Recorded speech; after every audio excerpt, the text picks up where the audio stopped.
Oh, there we go. Folks, hello. Welcome to the Triple D Dungeons, Dragons, and Discourse live stream. Yeah, we already got a full house. I can see that. Oh my God. Folks, Somebody fell asleep. Somebody did fall asleep. Oh my God. So, it's called What Happens When You're Getting Old, Fighting a Cold, and you take a nap, and then you kind of go, ugh. He's okay. I didn't get much sleep last night anyway. So, well, I'm just gonna go. I'm gonna go through all these posts, these comments. Oh, excuse me, and I'm belching. You have to go through all these. I mean, it's like you think we're doing it for them. Well, you know, Mr. Woodard, Fugly, Tom, Doc, James, Paul. Yeah.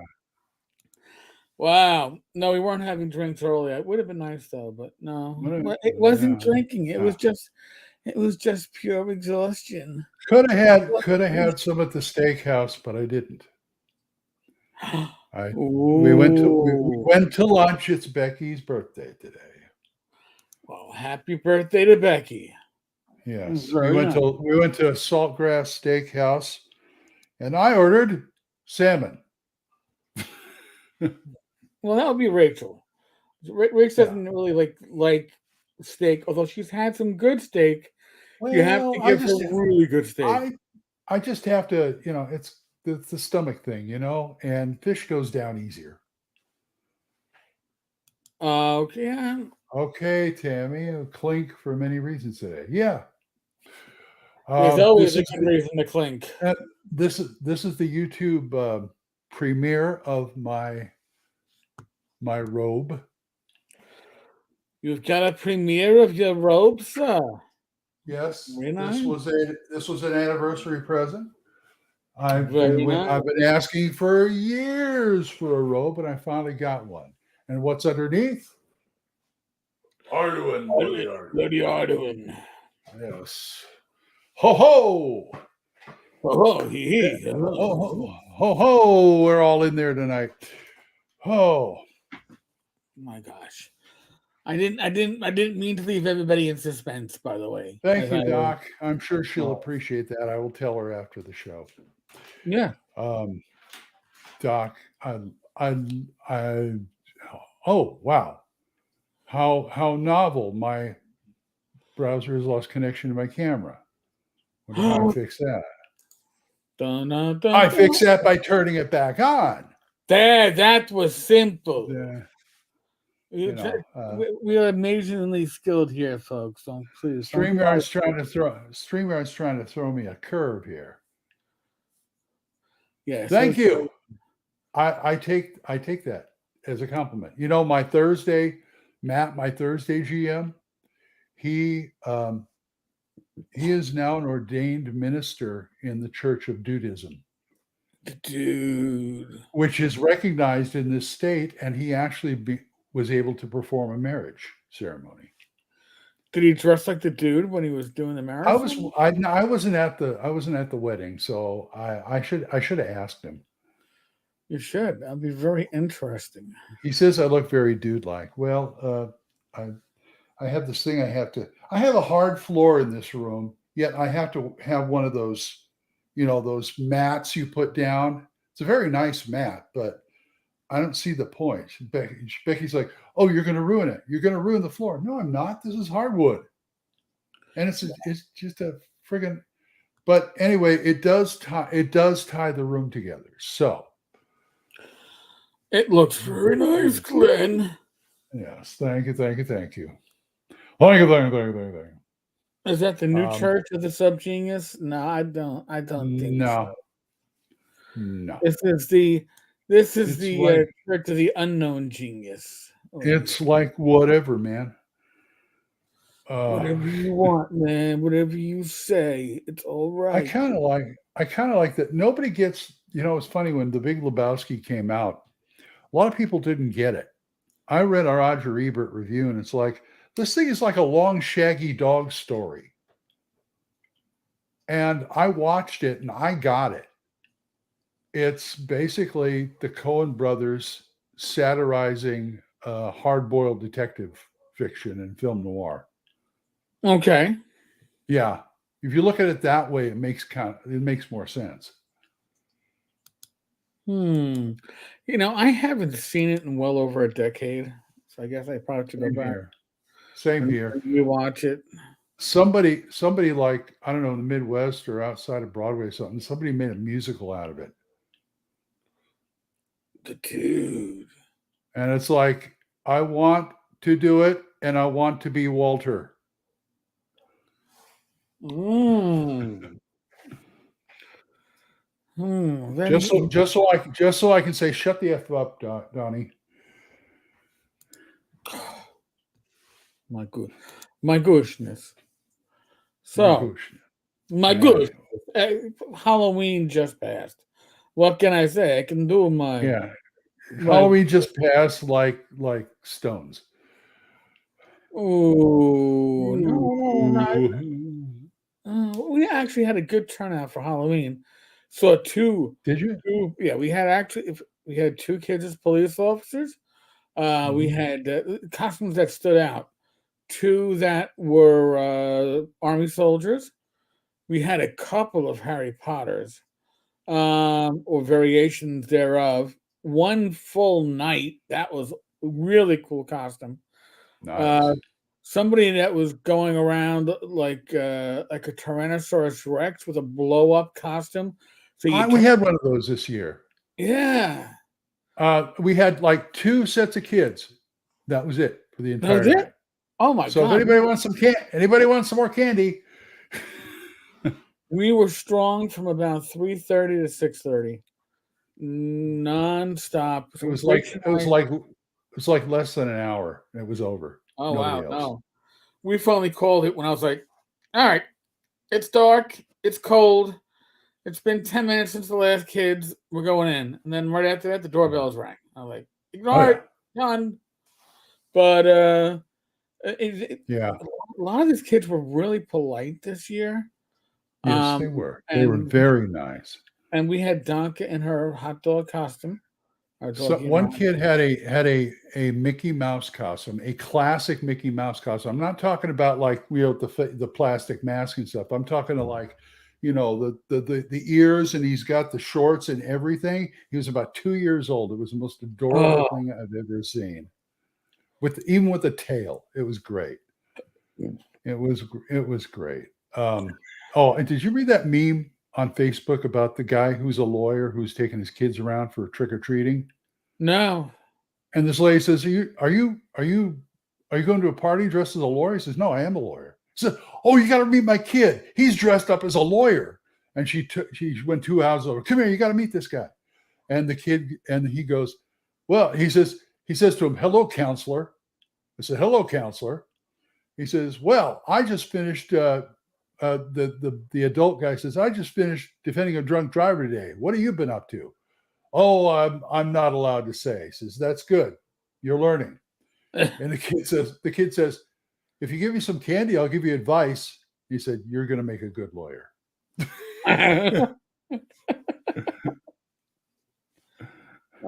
Doc said we had 4 kids, a baby dressed as a dog, a Barbie, a clown, and an Iron Man. Oh, you had an Iron Man. Cool. I remember in Halloween's past, I remember Gage dressing up as Spider-Man. And this was a really good Spider-Man costume. I mean, it wasn't a face mask. It was like a full hood and everything. Right. The whole thing. And I went out and I bought him red gloves, and I took a Sharpie and made the web so he had the web gloves too. And he put that on in the bathroom. And I saw him standing there in the mirror, and his whole face is covered, of course, because it's Spider-Man. But I could tell he was grinning from ear to ear. I couldn't see his face, but I could tell he was grinning from ear to ear. It was great. Now, did you have any adult treaters? No, except for like the standard, like parents who are escorting the kids. Oh, just fine. No, we haven't had any adult. I give them a treat. I mean, if you're gonna take the time and effort to come up with a costume to Oh go with no, your kids. I didn't say that they actually had costumes on. We had two adult women, had to be in their 40s at least, Mm-hmm. with their candy, but no kids. Ah, I was like, righty then, and it was like, like I gave Rachel a look after we gave the candy away. Went, there's no I kids. just assumed they were dressed as hookers. Tom, one house here in Maine was serving bacon to the adults and candy to the kids. Wow, That's the kind of thing that makes me sad that I'm kosher. oh, phooey on you, Glenn, phooey. Yeah, what can I say? I can see why they're giving me the sign about my camera because he's doing that thing again. Yeah, That type thing. But I'm gonna ride it out. mm-hmm. And you know what's weird about Halloween? This whole month of October, I didn't watch any horror. What the And heck's that's going weird. on with that? I don't know. I got plenty of classic horror here that I could watch, and I didn't watch any of it. I don't know. Sometimes I can't make up my mind. I feel like I probably should have at least watched something like Ed Wood. All right, I'll grant you that one. Mm-hmm. And now we got Thanksgiving and Christmas to deal with. Right. Now, here's the thing. I'm waiting for all the people to come out on Facebook and the internet and saying, well, this Die Hard is a Christmas movie. This is, Women for Life, stuff like that. And it says, well, how about The Godfather? That has it. See, I've always objected to these movies who have like one scene at Christmas and it's a Christmas movie. So it's like, well, The Godfather has a Christmas scene. Is The Godfather a Christmas movie?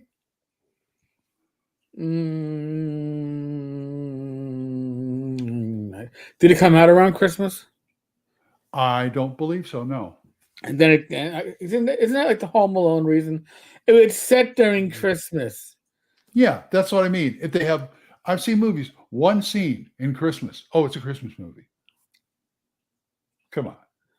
I'm not defending the Hallmark Christmas movies, but at least they got it right.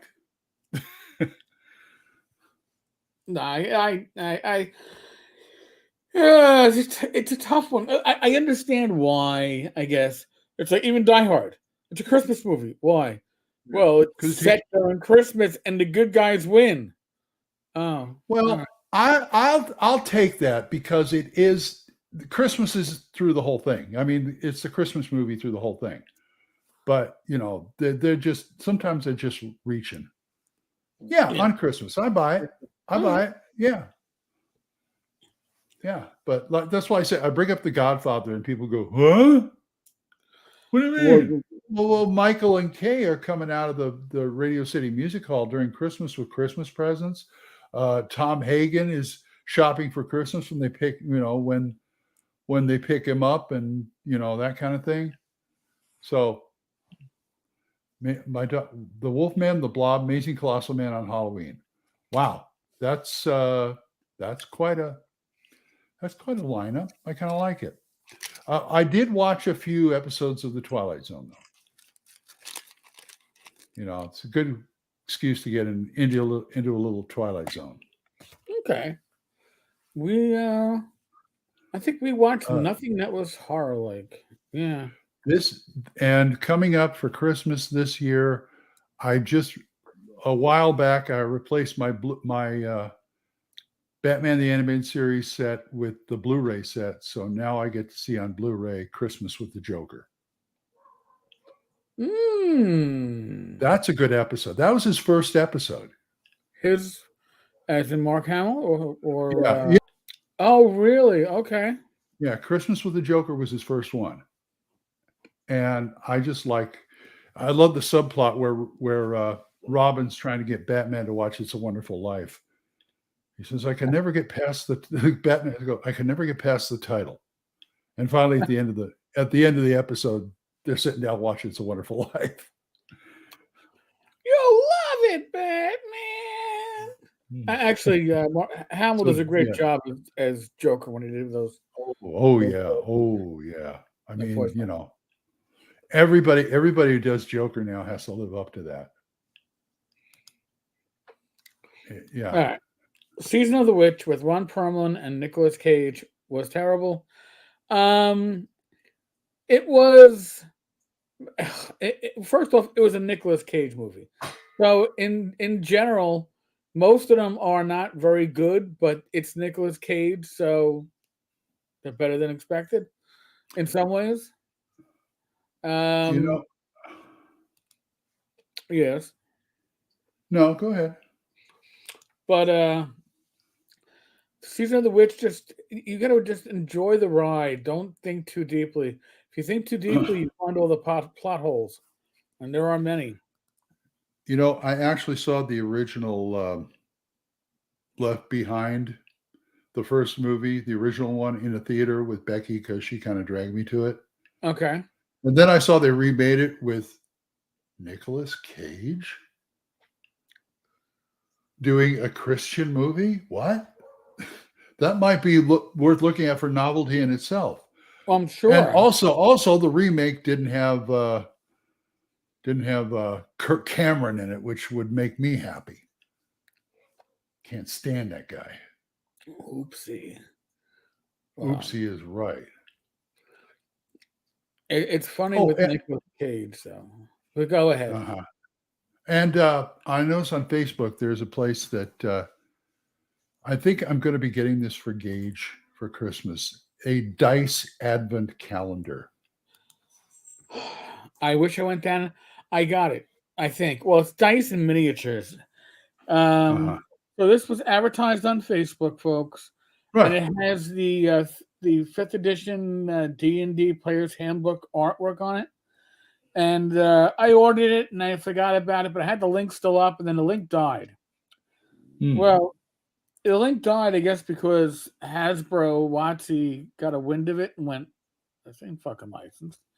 But what showed up in my mail yesterday was the box for this. Now, by the way, they shipped it in a bubble wrapped mailer, and it's a cheap cardboard box of the Player's Handbook art, so it came partially pre-crushed.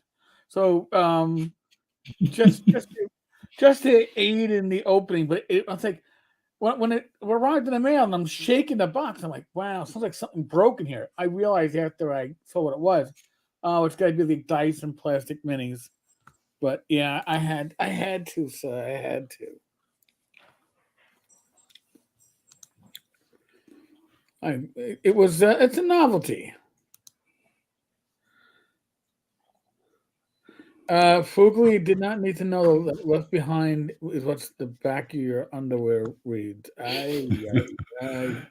Yeah, it's left behind and right behind. You got to. There you go.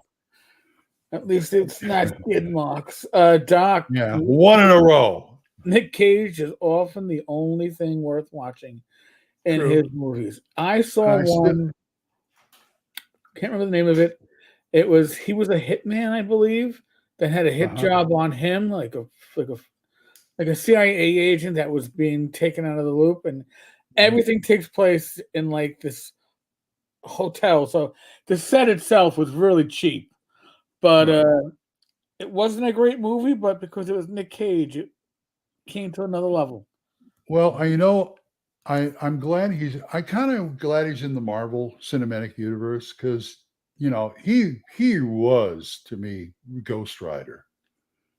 Oh God. Yeah. Remember, nobody remembers that. He did 2 movies as Johnny Blaze. He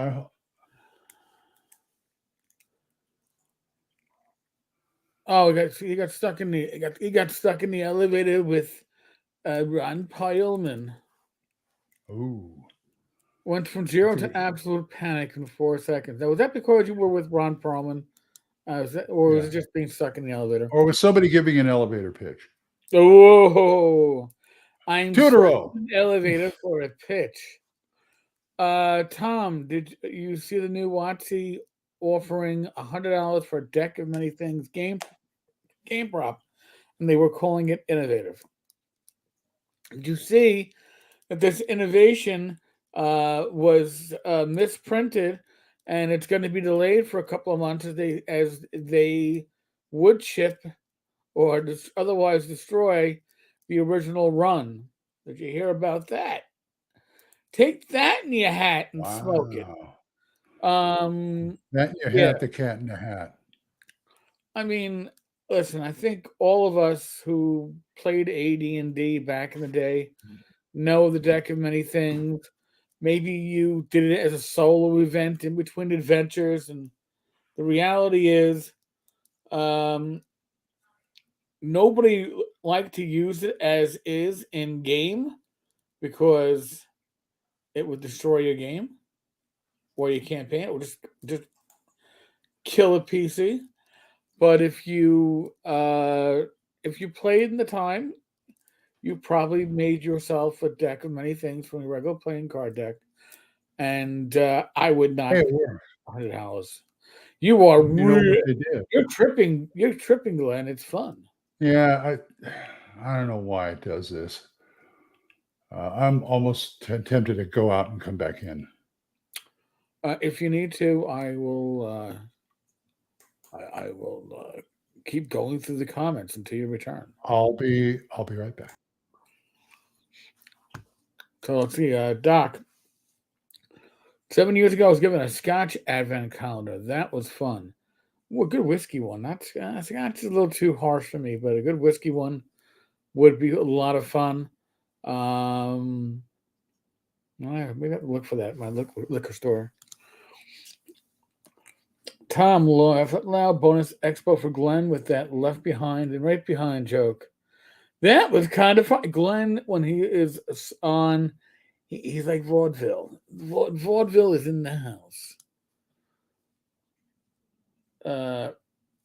Tom, I liked him in The Rocky. I think that there are some actors that are overused, and yet you still like them. He is one of them. Bruce Willis, before he started deteriorating mentally, was another. You didn't necessarily think they were taking films because they were great films. You realize that they were taking films because it was a paycheck. And for Nick Cage, it's certainly because it's a paycheck. It's like, how many of these can I squeeze in? And some of them he has a lot of fun with, and some of them he's just there collecting a paycheck.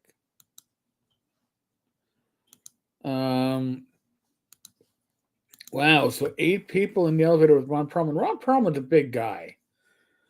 It was after a live show, and we were heading to our cars in our parking garage. Well, they're interesting. Fugly. I have a song about the deck of many don'ts. I can see that. If you haven't heard Fugly's songs, they're pretty good. If you haven't seen some of his artwork, it is amazing. It is certainly evocative. But yeah, this whole deck of many things thing, and I haven't spoken about it much because there's the whole issue that one of the current, dare I call it, creatives over at Watchi is claiming that their player character invented the deck of many things, and now in Watchi D&D lore, this paladin is the inventor of the deck of many. How would a paladin invent the deck of many things when they can't even make a magic item? I don't get it. But I don't know. I do find it amusing though that this is another overpriced prop that Watchi. By the way, you're going to see a couple of overpriced props over the next 6 months to a year as we await the new edition, not new edition, new release that isn't a new release, because when it happens in between editions, sales always slow down. You got to make up for it. How do you make up for it? Last time they did a lot of reprints of classic stuff from the AD&D era, right? Player's Handbook, DM Guide, Monster Manual reprints, the A series Slavers reprint with an A0 added to it. That was actually pretty nice. Big Vic, $100 for a deck of many things. Rolling my effing laughing ass off. Yes. See, Enter the studio. enter the Sandman. Enter the octagon. Yes, Watchi is definitely looking to fill their coffers the wrong way. Listen, Watchi does not see any way as the wrong way to fill their coffers. And they released their quarterly earnings. And if it wasn't D&D, Watchi made them money, but it didn't make them money for the right reasons. It made them money because there's a huge cash infusion from Baldur's Gate 3. Well, I think Monopoly Go or something like that, because that falls under Watchi, which is their digital platform. So if you think about it, D&D as the tabletop brand isn't bringing in the money that it was, but they are seeing digital as their future, and they are wholeheartedly embracing it. Yeah, they probably were going to go that way anyway. Tom, I'm toasting Eric with Canadian whiskey tonight for some reason that will not be named. Okay. Hey, nothing wrong with that. Later, Mr. Woodard. Yes, sir. We'll catch you later, sir. Oh, by the way, I managed to today, in about the space of 45 minutes, record all of my shows for next week. So now I can concentrate on putting some YouTube videos out. What shows did you have to record for next week? Well, Radio Grognard. It's taken care of for next week. Dude, I'm like, you're recording your stuff so you can watch? Oh, now I understand. No. Now I can do some videos, and the first review is going to be this one. Okay, so all right. So without giving away the review, how is it, sir? I think awesome would be the appropriate word. I get the warm fuzzies every time I open this book, because it's one of those things I get. Okay, you're not going to agree with me, because I happen to like, now you got to look at the book's title because I can't remember the name of it. I like Vornheim. I know you don't like Vornheim, but no. I got some Vornheim vibes off of this, mainly because they do not waste any space in that book. That's the front cover flap, and this is the back cover flap. Look at that. But do you drop dice onto the cover to see what? No, it's not that good. But you could if you wanted to. Well, thank God. That's one of the laziest, stupidest things about Vornheim. And they got the weirdest index I've ever seen. That's the index. That's one of the pages of the index. The index is a chart. Yeah, it's got pages and page numbers and stuff. Yeah, this one isn't. Usually when I review monster books or games with the monster section, I like my monsters like my spells, alphabetical. Okay. This one reminds me of the original creature catalog, not the remake. I like the redo, but the first one was like they put them in categories: dragons, slimes, people, that kind of thing. That kind of thing. And it's like, how would I find anything in here if I needed to look up a monster real quick? So, but they do have a good table of contents, and points for them for giving me an index. But I'll tell you, the table of contents is just, it's 3 pages and it's huge. But you look at something like this and think, there ain't going to be very many monsters. You're going to see all of the heavy hitters in here. plus a few more they added. Okay. Like what? I just opened a page to something, little critters called Vegemites. Now, I know my Australian viewers are going to know what that is. Those were the veggie-pygmies back in with the Vegemites. Veggie. I don't like Vegemite. I've seen heard pictures it's bad. of it. Yeah, I've seen pictures of it. Bad. If it wasn't for men at work, I wouldn't know it even existed. True. Folks, it's a banned reference if you don't understand it. If you're not as old as the rest of us, folks. One of the few bands from the 80s I still remember liking. You know, I can still hear their. And all right, I'm going to make an observation because you also like XM, Sirius XM radio. Do you ever hear men at work on the radio on XM? I don't wander away from the Beatles channel very much. See, I'll be on Classic Rewind, Classic Vinyl, and whatever. Well, Becky likes the Message because it's Christian, and 70s on 7 because she's a child. She's a child of the 70s and she likes the music. I have 80s on 8 that I hardly ever listen to. I used to listen to it all the time, and I believe I heard Men at Work on there a couple of times. Okay, just don't hear them on there. There's just certain bands that, and I don't know if it's because they don't fit the classic rock genre. Maybe they were more pop. I don't know. They fit the rock genre back in the day, but I don't know if they fit it. And that's an observation we can even make now. Sandboxing is something that old school gamers do now, but in general, it wasn't as common back in the day. Hegs crawl, point crawl, whatever you want to call it. Right. We didn't really. It was actually. I think it's one of those things that we were doing it, but it was only until recently that somebody put a name to it. Yeah, but it didn't have. It's like you weren't like. You might go on. Oh well, you're going to go to your next dungeon, or you're going to your next adventure.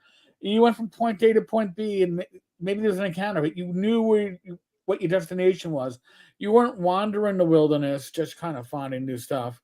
And generally speaking, at least in the early days. Although I did know the occasional game master who would do that. Oh, yeah. And even I had a campaign where I had ongoing, backstory and political plotting. And we had a 3-session arc where I think my players didn't get into any combat, and that was a lot of fun.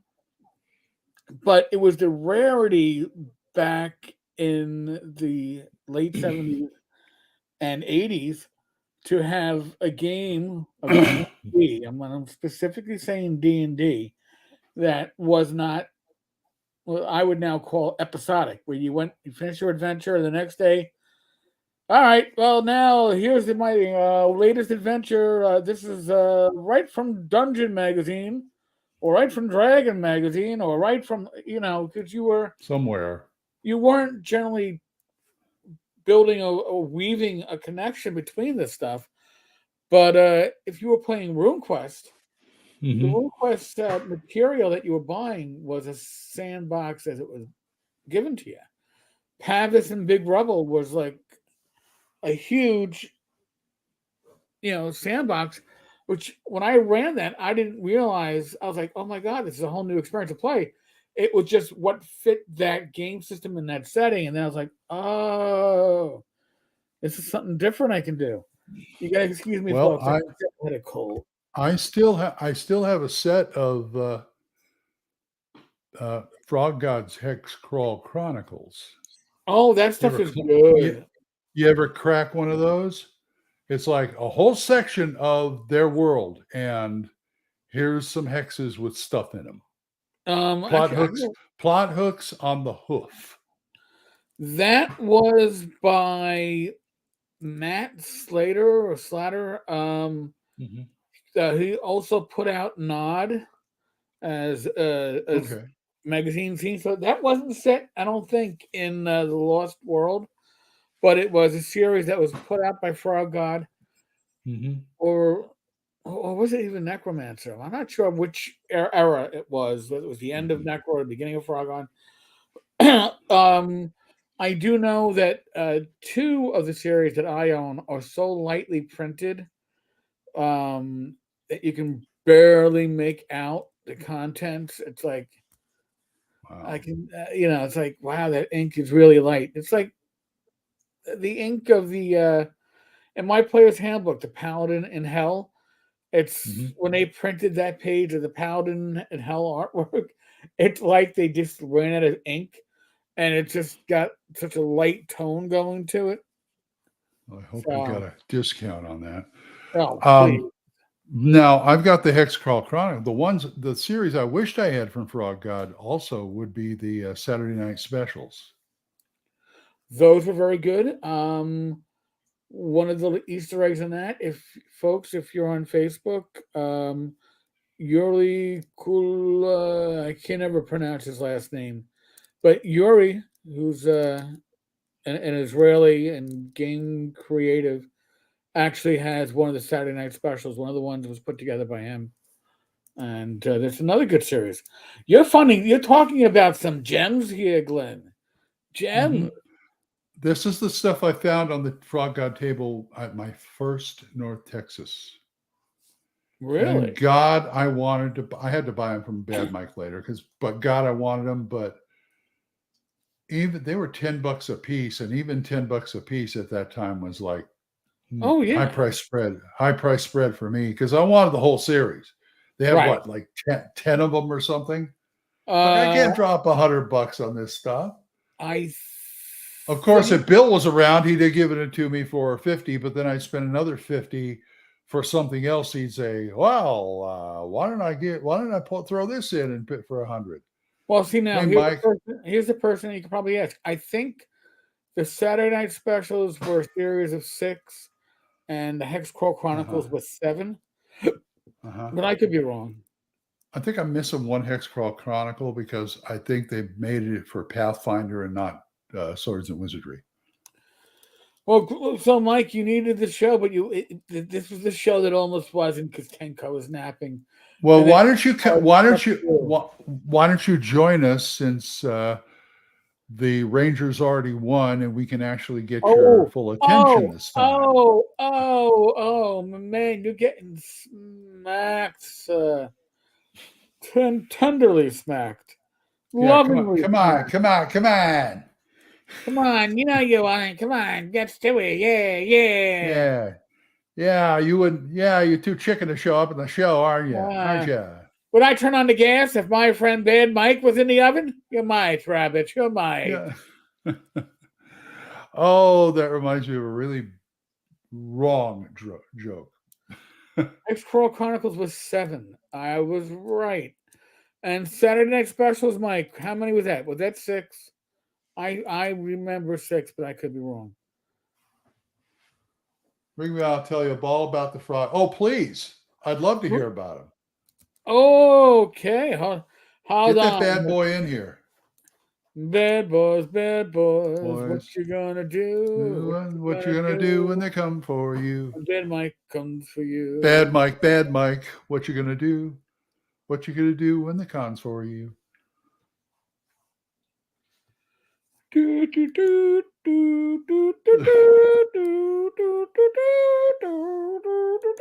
Oh, they were also 7.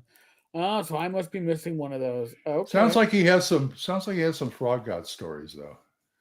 Frog God stories from Mike. Those are always fun. Dun, dun, dun, dun. Anybody could tell. I always like people who can tell anecdotes on the show. So as long as I don't have to do it. There's the bad Mike. Dude, I'm still recovering from him too. Yes, you recovering from game hole. Yeah, I'm still recovering from Rangers. Rangers, Texas Rangers. He's got the Rangers flu. I had the flu. Then the Rangers won. I had it again. Yeah, man. Let me tell you, that was. I don't know if you saw that game, Glenn. That was a hell of a game. It was a pitcher duel to the set. I mean, 0-0-0-0. I'm sitting there trying to do the show with Alex Macris, trying to watch that, and I'm just like, there's no resolution. Like, if you look up and it's 14-0, and Diamondbacks win, like, okay, I don't have to worry about it. Or the opposite, you will look up 14-0, count, Rangers winning. But no, just 0-0-0-0. And then I'm looking at the stats. It's a no hitter. Oh my gosh, the guy's pitching a no hitter against us. What's going on here? Went back for that. Eighth inning, finally the Rangers get a walk. Oh, they got a walk. So it's not a perfect game. It was a perfect game actually for 6 innings. Really? And then they get a hit. So okay, it's not a no hitter. And then the Rangers not get a run, so it's 1-0. Okay, so they got one. That's at least they broke through there. And then they had the ninth inning, and they just started whacking the ball over the place. They ended up scoring 4 more runs. At that point, it's church because the Diamondbacks ain't scoring 5 runs at the bottom of the ninth. And so it was wild, man. I tell you, I've been a Ranger fan since my first game I ever saw was opening day 1975. Mm-hmm. I have a matter of fact, let me show you guys something. I'm going to get this framed. I made a promise to myself. I said I would get this framed if they ever won the World Series. And so I've been hanging on to this now for 40 years. Hold on. God, he's worse than Harry Carey.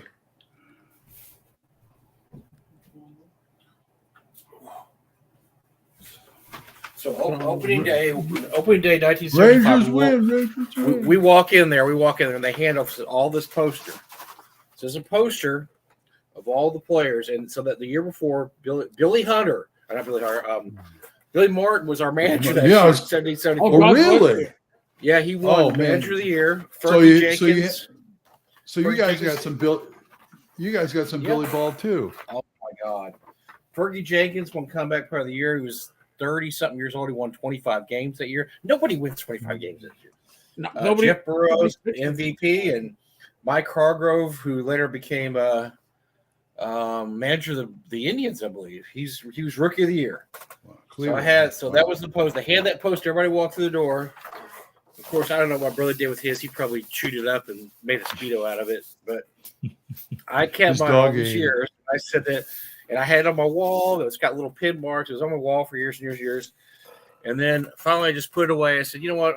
That would look good framed, but I'm going to wait until, I can't bear to look at it because they haven't won anything yet. So I can finally get that thing framed. And then after 2011, when they had this heartbreak of a series they lost to the Cardinals, I just, whatever. But I kept a hold of that. So I've been a fan for 51 year, I don't know, 50 whatever years. And yeah, it was incredible. I had my friends call me afterwards. They're like my high school friends. We used to go. So my dad had season tickets. We had season tickets from 77 through 80. So 77 to 80. 4 seasons. First baseline. We used to go all the time. And when I turned 16, which is 1979, sometimes I'd take one of my friends, 1979 to 80. And so all my friends, they all watched Ranger games with me. They were all big fans. I had one dickheaded friend of mine, still a friend of mine. He was a Yankees fan. And the only reason he was a Yankees fan is because they were good back then. This is the 70s. This is, that after Billy left here, he went to the New York, and they had, they had that. He had the A. I remember he was at the A's. Yeah, the A's for a while, and then they had Reggie, and I remember that was the Steinbrenner. That was all the crazy. I mean, that was like the height of the Yankee craziness was the 70s. And so he became a Yankees fan because he wanted to root for a winner. And I was like, you mother F. and so we would go see the Yankees when they came in town. We'd give them a hard time if the Yankees lost, which they didn't really lose a lot back then. They were good. But no, so they'll call me up, and so afterwards, after the show and after the game was over, I met him at a local Whataburger, and I may have brought a bottle of whiskey.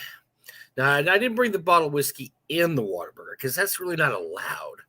But we may have made a trip or two to the car to refill our drinks and get our drinks, situated. Mm-hmm. And yeah, I went to bed. I actually didn't go to bed that late, about 3:00 in the morning. But yeah, I've been paying for that ever since. I'm not a young man anymore, friends. But that was one of those occasions, I mean, I know Eric would do the same thing if the Mets won. You can still drink us. You can still drink us under the table. You're a Yankees fan, though. You're a Yankees fan. I'm a Yankees fan.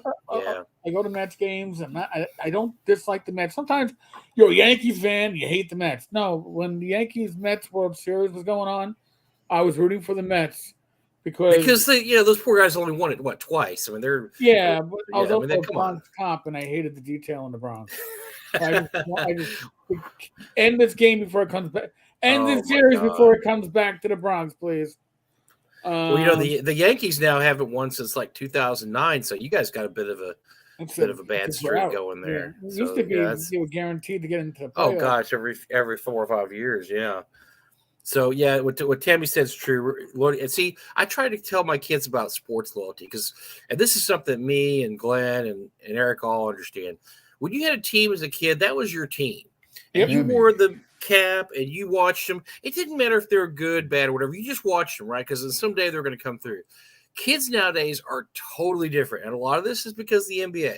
Because the NBA, you're like a LeBron fan. Or you're a Luka Doncic fan. Or you're not a fan of like a team. You're whatever fan of that player you like goes to. That's Dame Lillard just went from Seattle to Milwaukee. Well, all the Dame Lillard fans now, they're not Seattle fans anymore. They're all Milwaukee fans. Right. I mean, we never did that when we were kids, right? I mean, you just liked your team. You didn't say, well, I'm following this player around. Well, nowadays, so I think I told Eric this story. So I'm talking to my grandson who just got, he's stationed in Idaho. I said, so, hey, because he's a big Seahawks fan, right? Big Seahawks fan, jerseys, whatever, loves Russ Wilson, Russ, he has his jersey, Yeah, but he's only, Gino is there now, right? Yeah. And I said, Gino's doing all right. No, Papa, I think I'm a Cowboys fan now. Whoa, no. That's not how it works. You are not a Cowboys fan now. You are a Seahawks fan because, no, the Seahawks aren't going to be very good anymore. I go, no, that's not what it's about, dude. And I tried to explain the whole sports loyalty thing. Is that no, you have a team when you grow up. That's your team. You root for your team because you know what? It may be 10 years before they're good again, but they will be good again, and you have the satisfaction of sticking with that team the whole time. Yeah. And I because I'm a loyal Mavericks fan. I mean, I stuck with the Mavericks. They didn't win a championship. They started in '81. They didn't win 2011. I mean, Tammy. Yeah, and the of course, I was a Cowboys fan. They used to win every 2-3 years. I mean, that was Tammy says she's back Celtic. Tammy, first you got to understand, I don't care for sports, but just Celtic. But you're gonna disconnect me, girl. I could not live in the house I grew up in unless I liked the Lakers. Oh boy, yeah. My dad was a big Lakers fan. He was one of those guys who he hated the announcers on TV when they'd be on TV. But they simulcast on the radio.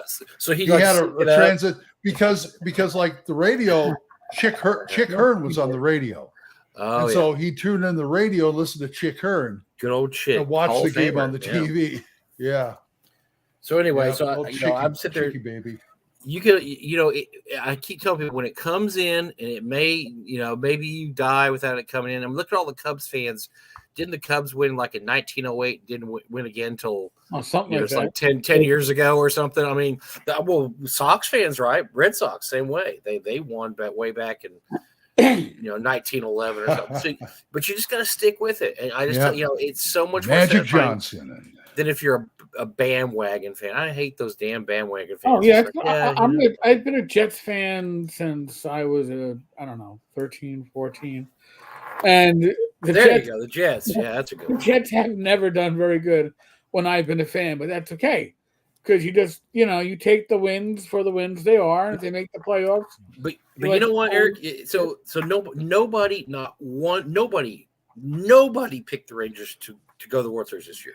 Yeah, I mean, nothing. I mean, because they only won like 60-something games last year. Nobody picked them. They were laughing. I was listening to the Major League Baseball channel on Sports FM or whatever, and they were laughing because they were looking at all their preseason picks. Not one single team, everybody picked them to go to the World, even go to the World Series. Not one of the single 20 announcers. So what I'm saying, Eric, is you could just be sitting there next year, and then Aaron Rodgers gets better, and he goes there, and all of a sudden they go on a little winning streak, and next thing you know, they're in the playoffs, and you're like, whoa, what's going on here? And then they win a couple games. I mean, you just never know. Maybe they win maybe they win the Super Bowl next year. That's why you don't. I'm not going to be a Jets fan this year. I'm not going to be a Jets fan anymore. I mean, you just got to stick with it. Right? I got a question for you, and it's very relevant in today's day and age. But because sports teams seem to bounce around like ping pong balls and where they belong. My father grew up being a Brooklyn Dodgers fan. He was in Ridgewood, border of Brooklyn. My dad too. He was a Brooklyn Dodgers fan, and then the Dodgers left, and we got him. And then the Mets. He was a Mets fan because the Mets were, they were a National League team. They were our Dodgers replacement. Yada yada yada yada yada. About 5 years ago. Wait. There was a question. Well, okay. Right. What the point of that was, you remain a fan. Like, he did not remain a fan of the Brooklyn Dodgers when they became, the LA Dodger. Right. If your team, a lot of old timers dumped them, right? Because they were pissed when they left. They were the same thing happened to the Giants. Remember when the Giants left New York and they went to the West Coast? A lot of people dumped them. Yeah, my dad was always five. I thought it was fun. I grew up with the Dodgers and the Lakers and all that, and the Angels. And I thought it was funny 5 years ago. We have a minor league team here in Oklahoma City. It was the Ravens, I believe it was. But 5 years ago, they changed club affiliation, and now it's the OKC Dodgers. Okay, weird. And, what are you supposed to do with that? Yeah, that's weird. Yeah, well, I just call them the little bums. They're not the big bums. Well, my dad hated my dad detested the Yankees because he grew up in Rye, New York, huge Dodgers fan, and then they left, and he kind of followed his thing. And of course, back then, the American League and the National League never played like they do now, so he never got to see the Dodgers anymore because we would see the Rangers. But he detested the Yankees. Oh man, there's never a Yankees hater like that guy. He could not stand the Yankees because I guess that was the crosstown rivals. I don't know. What the deal was. You used to have three New York teams in Major League Baseball: the Giants, the Dodgers, and the Yankees. And it was a rare year when one of those teams was not in the World Series. They were very good, but the Yankees, they were all good in the 40s, 50s. Yeah, they were.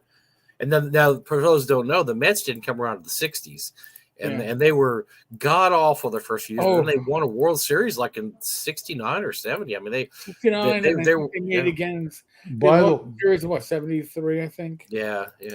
Now, that old timers didn't like the Mets because the Mets weren't even around then. But like you said, there was the Giants, the Dodgers. Yeah. Theater. But around here in Oklahoma City, there was no professional sports team until the Thunder came. Yep, nothing. It was a waste. It was all college. It was all college. Yeah. In fact, they're getting ready to gear up for Bedlam right now. Well, OU was the big religion there when I was a kid. All my friends lived in Oklahoma. They were OU. Yeah, we got OU and OSU squaring off this next week. So it's going to be Bedlam. Rivalry. And they love Bedlam and the Red River Shootout. When Red River Shootout was always big. Texas A&M. Oh my gosh. No, Texas, not Texas A&M, just Texas and OU. That was the big one every year too. I still find it for some reason. I still find it hilarious that Greg Gillespie, Mr. Canada up there, is the biggest Dallas fan. Well, did he ever tell you this? So there's a story behind this. The story is that he grew up right across the river from Buffalo, and on the other side of and all his friends were Bills fans, and he just wanted to, because it's Greg Gillespie. He just wanted to be different. He's like, well, I'm a Cowboys fan. They're like, no, man, Buffalo, because remember that was the time when Buffalo went to 4 straight Super Bowls. I mean, they were a good team. They could just never beat the the other, beat the Redskins, the Giants, the Cowboys. And so he decided, no, I don't want to be a Buffalo fan. I'm going to be a Cowboys fan because he wanted to be different. He probably got beat up a lot too. That's probably why he has such a I remember growing up, my dad watching the Lakers, kind of watching the Dodgers, and cussing out the Rams. Well, the Rams, they were traitors, man. He said, well, I thought it was like weird because they went to St. Louis for a few years, and came back, and it's like once they got to St. Louis, they learned how to play football. So what happened to you guys? So to dovetail this into gaming, L says with OSR, any people loyal to the RPG at all, anyone will play any OSR game that claims to be D&D. I think there's a little bit of that, but honestly, I think I'm pretty loyal to the systems I like in terms of.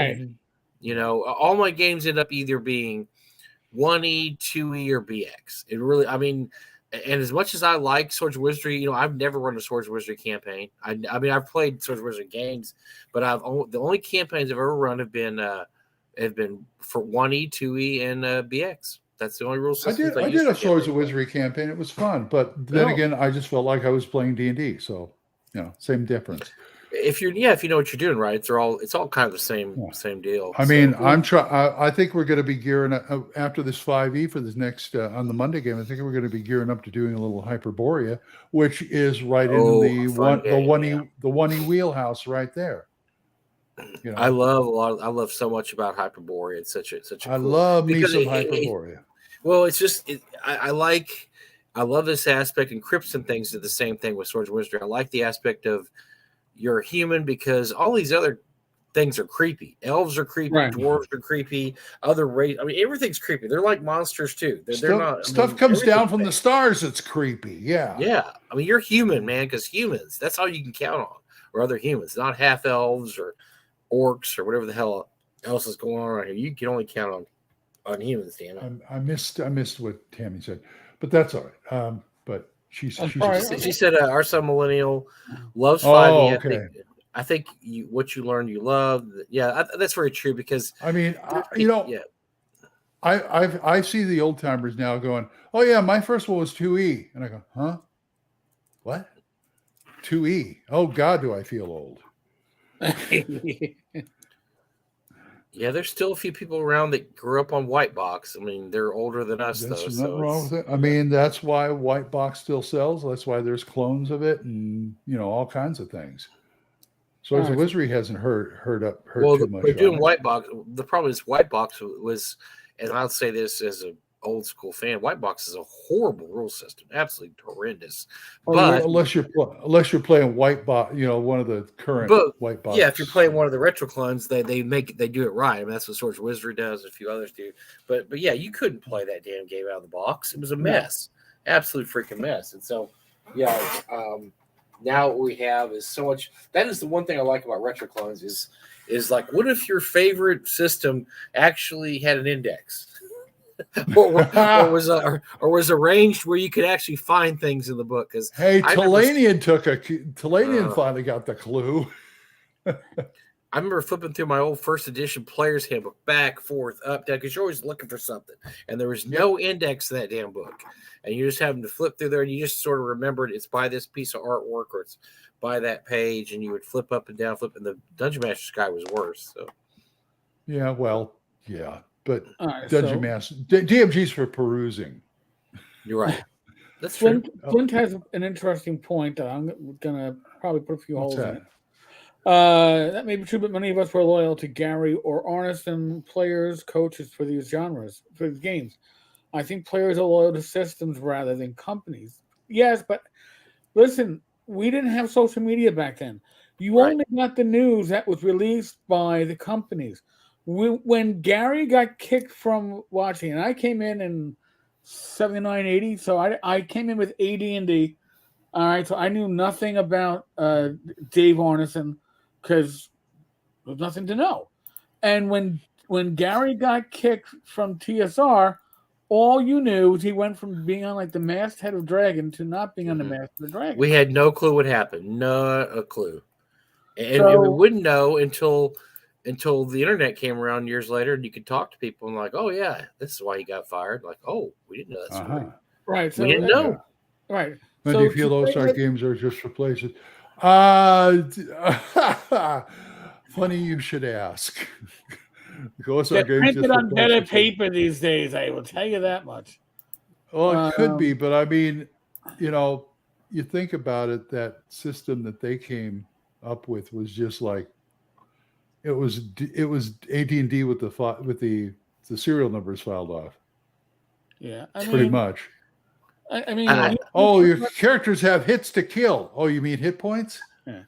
We take a lot of stuff for granted these days. Yes. We I don't think that Dog Cross, I don't think White Box D&D was just crap, but it definitely was one of those games where the idea is better than the execution, where I could see people picking it up and going, man, this is amazing, because it was. It's an idea that you can play the system. There's no board. You got this weird dot. I mean, you get to play it, because when D&D was pitched to me, and I immediately, I was crazy about it, was the guy who pitched it, my buddy Dr. Joe, said, you get to be Conan the Barbarian, or you get to be one of the guys in Lord of the Rings, one of the Fellowship. I'm like, I'm in. I mean, oh my God, my two things I loved in the 70s, reading those two books. So, and there was no other game like that in the market. Nothing else did that for you. Nothing scratched that itch. There was like Sorry and Risk and Monopoly and just crap. Mm-hmm. There was no, yeah. And so, yeah, you're like, whoa, I want to be Conan. I want to be, Aragon or whatever. And that game lets you do that. Now, it was ugly. And I grew up, when I was starting to play, it was Blue Box Homes or Watchi. Mm-hmm. So we were a little better off than the White Box people, because the rules were a little better described in those, especially AD&D. But yeah, there was nothing like that. There's so much stuff like it out there now. There's so many things like that out there, and it's hard for people to understand nowadays that was the only thing out there like that you could just do and make up your own rule, make up your own scenarios, blah blah. It was right. amazing. So L says, we did respect Gary and Dave, unlike modern gamers. I'm going to again put a caveat on that. I didn't know Dave Arnson from, I don't know, whatever I stepped in the street, because his name appeared nowhere. His name appeared nowhere. Again, it was you learned what you were told. Now, we knew about Gary from Dragon Magazine and his articles, his writings, and then next thing I knew, he was advertising a new company in Dragon Magazine, New Infinities, for one of the worst RPGs that I ever actually spent money on. Yeah, why I thought Gary worked for TSR. He must have gone and worked for another company. Yeah, oh well, we didn't know he got no. fun. So did we? I had, when Gary left, it was kind of like one of your ball players getting removed from a team and going somewhere else, or getting let go and cut. If you're a football player, oh my God, I love this guy. He got cut. Well, you know what? Gary got cut, and we didn't know the details until, I don't know, a decade at least later. Yeah. When Gary started posting on things like EN World. Now, I conversed with Gary on EN World, and he was gracious and approachable, but there was no way. Maybe on the AOL bulletin forums, AOL boards, you could start getting some idea of what had happened. But we take for granted that we had this instant information and discussion at our fingertips that we didn't have back in the day when gaming was formed, and a lot of us were initially gaming. We knew what we were told by the powers that be, and you know what? You were told lies a lot of times. Well, I learned about information because a big prominent guy on the AOL boards was Frank Mincer, who went by the name XTSR, and I think he still does. And so he hosted some forums on AOL. AOL used to have forums, and he told us the story, what happened. And of course, Lorraine Williams is the big bad, and then when Gary would tell people what happened, well, Lorraine Williams is the big bad. Lorraine Williams stole my company, and we just all said, yeah, man, that sucks. She's a bitch, and went on and on. It wasn't until years later you start getting a little nuance, because then you'd run into some people that said, well, Gary and the Blooms were really kind of lousy owners of the company. And they're like, whoa, really? Well, they did this, and this. And it was kind of, they really didn't know what they were doing. And by the way, Yeah. Gary went to Hollywood and was snorting coke for about 2 years, hookers and blow. Whoa, that's a lie. No, it's not a lie. It really happened. And Well, so I still don't like Lorraine Williams. They may have been bad, they've been bad businessmen, but she comes in and it's like, I don't like this game. I like this other thing that we own. We're going to do that. But I think it's like one of the famous designers I talked to, I will not name, and I asked him about what was it like working under Lorraine Williams, and he said, "Well, I worked under Gary and I worked under Lorraine, and I got better pay and I got paid more regularly under Lorraine. She ran it like a company, Gary ran it like a hobby, and which it was for him. And sometimes you didn't get paid on time, sometimes you didn't get the right pay. This and that. So I always got my paycheck with Lorraine. I didn't care about her. She didn't care about me, but that paycheck came in every Friday, and I had a family to support. And I remember hearing from a lot of fans back in the day that, man, everybody should have quit when Gary got fired. That's not how life works. You don't, especially if you got a job with the RPG company at the time, you don't run off and quit because your boss, who you may or may not have liked, got fired. You don't, most of them are like, look, I got a family. Gary got fired, and then we found out later on, and then obviously it's in the book, John Peterson's book, The Game Wizards. A lot of that was Gary's fault. He maneuvered himself into a corner. He maneuvered so that Lorraine was able to basically kick him out by getting the stock and getting the votes, and he had not made any friends. The Blooms hated him, which the Blooms were kind of lousy human beings too. But I'm not faulting her for being a businesswoman and keeping the company going. Right. But it would have been nicer if she'd had a little bit more sympathy to what she had in her hands. I think a lot of it was the fact that that when Gary went out the door, he did not go quietly or nicely. He didn't just say, okay, well, I'm going. And they had a lot of animosity. And I get the feeling he said a lot of bad stuff about her, which he probably felt very betrayed because he was the one that brought her in to save the company. And he assumed that, okay, well, I'm bringing her in. She's going to follow my lead here. And she's going to back me up, back up my play. And I'm but then the Blooms, and she's going to be the Blooms got her.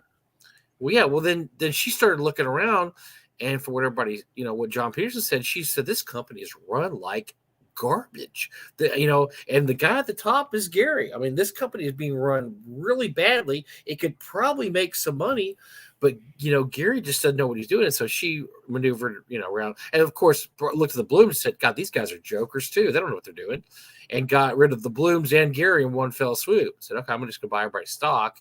And I didn't know that. Yeah, we're gonna. Well, yeah, you didn't read. I didn't know the Blooms.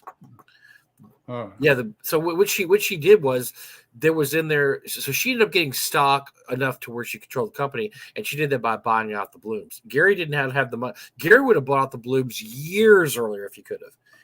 I think the problem. Well, I'm suspecting that. I'm just talking now, Monday morning quarterback, but I'm just suspecting that one of the reasons the company was run so badly because it was Gary, the Blooms, boom, boom, boom, boom, like that. It's really hard to run a company with three people at the top who basically have equal say, and then one of them is the son of another one, and there was a ton of nepotism at the time. I mean, Gary had everybody in his family working there. The Blooms had everybody in their family plus cousins and in-laws, and I mean, just everybody there was either related to the Blooms or related to the Gygaxes, and it's just really tough to run a company like that. It's funny how Gary didn't have that business acumen, yet he wasn't he like a insurance underwriter or something like that. So he knew numbers. Not really even that though, but because he was a cobbler, he became an insurance person under duress just because he needed to feed his family. He hated that job. Cobbler? Absolutely did hate it. Yeah, he was a cobbler. He was a shoemaker, and because his dad was, and he didn't make any money doing that. Poor as there, he and his wife were so poor. And then a friend was like trying to help him out. Like, look, I got this job for you as insurance adjuster. Hated that job. Hated every second of it. Just wanted to try to make this gaming thing work. And so, yeah, he never. And then the Blooms they were running a company at the time, but nobody there had any experience with this. And what happened was it's like the kid who goes to the NBA and immediately is given an $8 million contract. He's like, whoa, I'm 21 years old. I got $8 million. Ah! And that's kind of how they were. They went from nothing to, and if you read once again, another plug for the Game Wizards, they started making money almost immediately. And like, double, like 1 month they doubled, then tripled. I mean, that's how fast it went. That they didn't just gradually grow. It just went in these giant leaps and bounds how much money they were making. 1 month they sold 3,000 units. Next month, 6,000. Month after that, 20,000. I mean, it just grew that quickly. And so they were throwing a lot of money very quickly, and they really did not know what they were doing. And that's caused a lot of problems. They started out, they hired a bunch of people. Like in the early 80s, they were on a hiring page. They were hiring everybody. That's when everybody went to work there. And then once the furor died down and they were like not selling as much, then they went on a firing bench.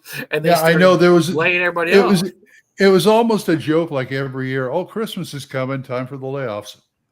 The one great story was the year that Rosloff was head of the art department, and he goes on vacation right before Christmas. Gets back, they've laid off the entire art department. He has not one artist working for TSR. They're all gone. It's like, oh, we had to lay off somebody because we need to save money, but of course they never laid off Blooms or Gygaxes. Right? And it was debatable what people like Heidi and Eloise and Ernie were doing for the company, yet they're still getting paychecks. So, and like I said, at the time we were all blaming Lorraine's terrible person. And then the older you get, the more you read, the more you talk to, you realize that Gary sowed the seeds of his own doom because he did not run the company well. I mean, he left for Hollywood for 2 years. I could not. And the only thing they came up with was the D&D cartoon, which I don't think that made TSR a lot of money. And that's what 2 years of him got. He had to write Unearthed Arcana to save the company. The company was literally about to go under, and he threw all his notes together and, okay, here's a new hardback. That hardback saved the company. It sold so many copies. It's fun to imagine what happened if Gary had never been to Hollywood and decided that I'm going to concentrate on making games, the best games I can make. How amazing that could have been. And funny, it's funny that his son Luke has gotten more press and whatever for the game than Gary ever would in his time there. I mean, that's why he went to Hollywood. He was trying to get them to, he was trying to get them to do something with it, like the cartoon show or a movie or whatever. He was just working on a movie. Yeah, you're right. Glad it was first of all, it was Hollywood properties, period. He wanted to get a movie done, but when that couldn't get done, then they started doing the cartoon, and that's where he teamed up with Flint Dilley, because Flint with Marvel. Yeah. And Flint was doing the G.I. Joe stuff and doing the Transformers. So Flint and Gary became friends, and he was there for 2 years. And from all accounts, he had King Vidor's old Hollywood mansion, and they were partying it up there. It's like the kid from the small town gets to the big city. He's looking around like, whoa. And the fact that so many people know what was going on there just shows you that he wasn't really trying to hide it too well. Right. There was a lot, and I'm not joking when I say hookers and blow. That was kind of fueled the mansion parties. I mean, that was crazy stuff. And so, yeah, he kind of let the company just kind of run itself, and the Blooms had no clue what they were doing. I mean, there's so many stories about what idiot people they were and how they didn't know what they were doing. And they were blowing money right and left and just absolutely wasting cash because they were stupid. I still don't like Boot Hill. To me, it was a lousy system. I'm sorry. Didn't TSR buy or start Needlepoint or something like that? Yeah, because that was they were going everywhere. That was because they were trying to diversify, because they had heard somewhere like, hey, if you got this cash, you got to diversify it. You can't just keep putting it back in the company. So they went on this buying spree, and they were buying companies, right? And so they ended up buying a needlepoint company. I believe that one of the Bloom's cousins owned it or something. So it was kind of an inside deal too. They were trying to funnel money to the family. But they were just trying to buy all these. That's when you saw this weird properties come out. Like, what? Why does this have a TSR label on it? It doesn't make any sense. And that was when they were buying crazy properties. I still have Dragon Dice. Well, Dragon Dice was 90s though. That was the 90s. That was way. Oh, towards the- okay. Well, but That like I was said, Ray Newman. That was Ray Newman repeating the mistakes of the past and trying to diversify. And not Ray Newman, Lorraine Williams saying, "Oh yeah, Dragon Dice is cool. Spellfire cards, magic cards are big. Let's do Spellfire." You know, and that inadvertently destroyed the company the second time because that was the whole return fiasco. Like, you know, hey, we just sold 100,000 units of Spellfire cards. Well, guess what? 2 years later, the stores returned 80,000 units because they didn't sell, and they got full right to refund. And then TSR's like, "Oh, we can't the pay contract." Yeah, it's the contract. You got to pay. I know Jim Ward will tell differently if you ever look at his page about what a humongous success Dragon Dice was because he was in charge of that, and how they sold this, and this, which is absolutely true. I think he says it's true. What he doesn't say is they sold that to the distributors, right, Eric? They didn't sell it to you, me, and Fred. And the distributors bought a ton of that, which were Walden Books and Random House Books and bookstores. Right. But then when they sat for 2 years, they sent them all back, and they were all fully refundable. And so, yes, Dragon Dice sold well, but that doesn't mean that anybody was actually playing it. It just meant the distributors bought a lot of it. It sat on pallets in the back room until they realized they couldn't sell it, and they sent it all back. And that's why TSR went bankrupt for the second time because of returns. Because and so here's the deal: once the avalanche starts, it starts growing because Walden Books sends back all their Dragon Dice. Then B. Dalton says, "Whoa, we're sending ours back too." Because what if they get their money and we don't? So then B. Dalton sends all their Dragon Dice back and Spellfire, and then just this tidal wave starts. All these companies start sending back all their unused TSR stock because I don't want to be the one left holding the bag if they declare bankruptcy. And so, it just, and that's when they, oh, wait, we can't pay you guys. Yeah. That's absolutely true. It was always a company. It wasn't until really Atkinson then that actually ran it like a company. It was hobbyists. So I compare it to this. When we were kids, there was lots of comic book stores where you could just and all the store was, you walk in, you buy comic books there. They didn't have games. They didn't have toys. They didn't have dice. They just had comics. And the problem is most people that ran comic book stores were not businessmen. They were comic book readers. They were fans that decided to start their own store.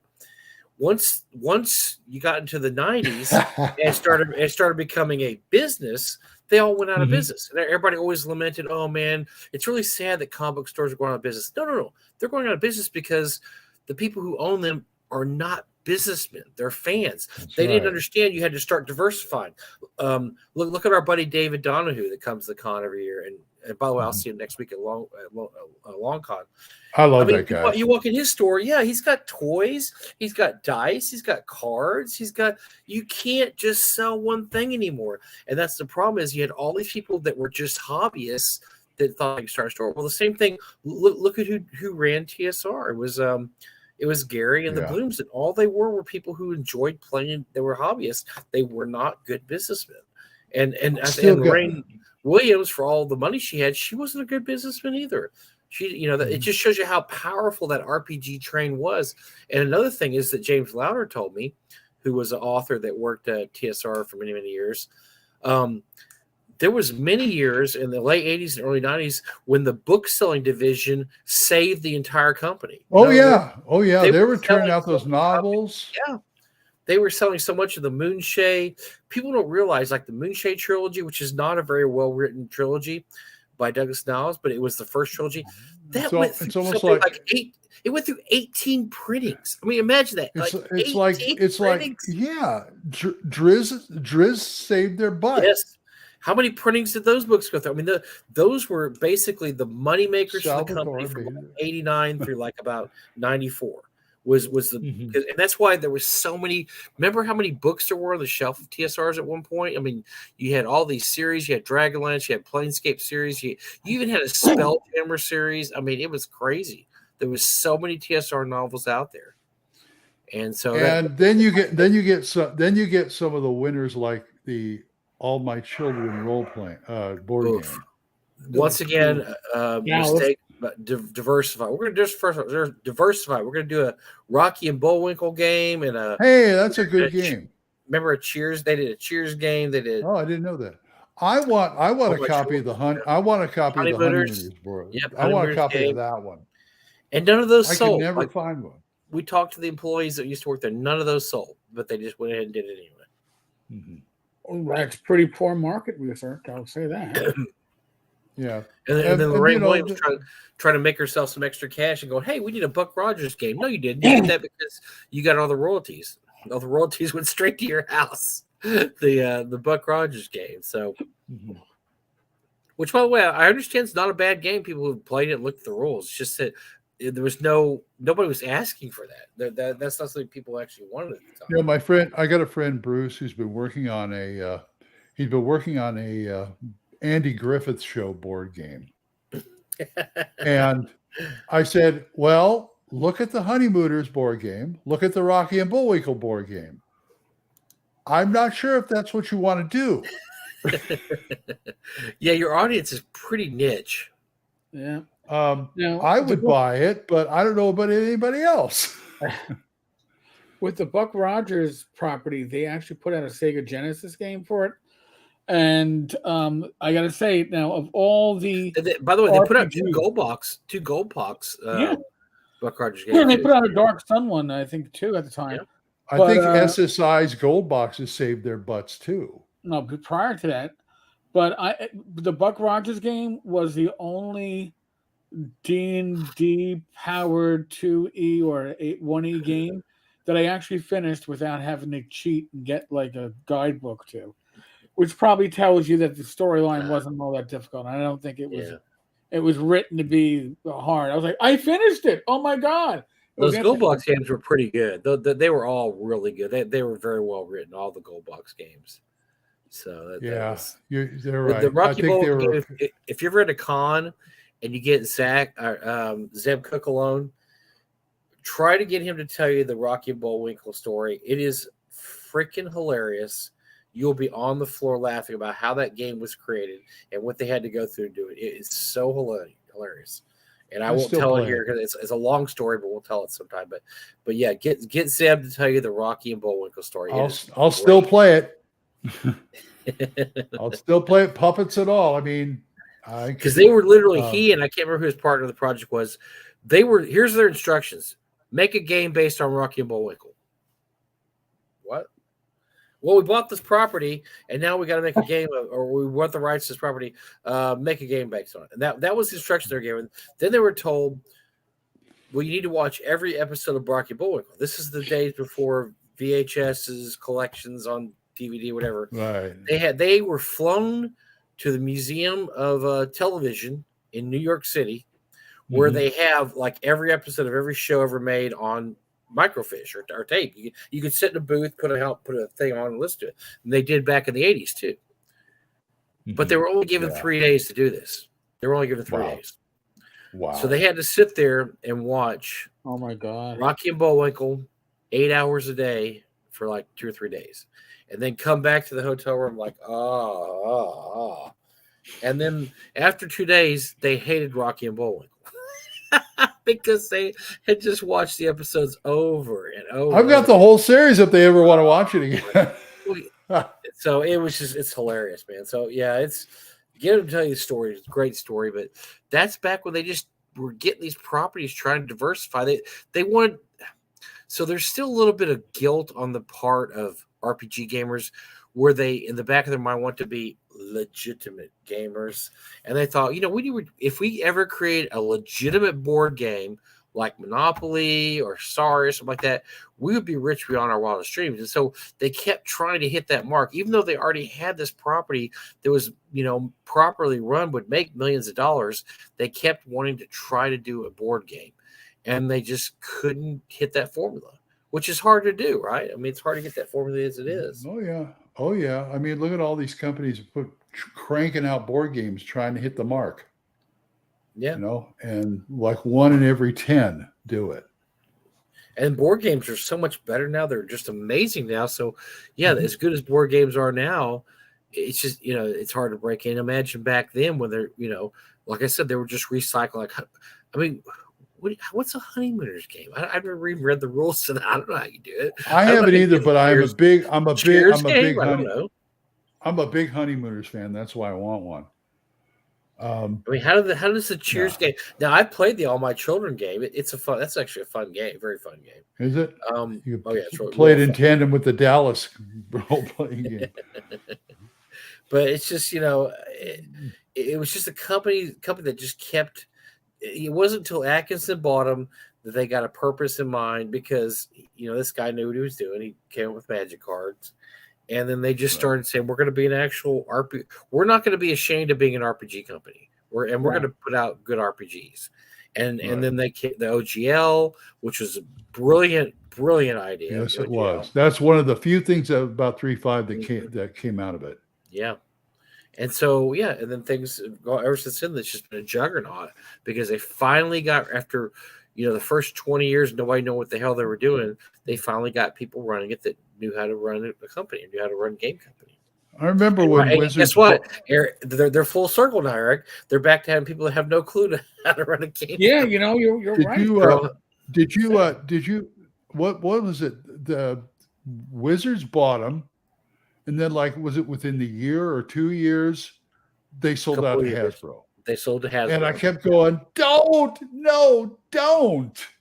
Because now you have to cater to stockholders. But remember, Hasbro, all they wanted was the magic cards. That they just took the D&D because it came with the program. Atkinson wanted to break off the D&D, but they would not let him just sell the magic. I mean, that would have been an interesting story. What if Atkinson managed to pry D&D and then just ended up running D&D? And they said, yeah, you can have that. We just want magic cards. We don't care about D&D. That would have been interesting to see what happened, because he was already rich beyond his wall. Once they sold the company, because of stock, I mean, Atkinson hasn't had to work a day in his life since then, which, he doesn't. That's right. But he was like, look, give me D&D. I want to play around with D&D. No, sorry.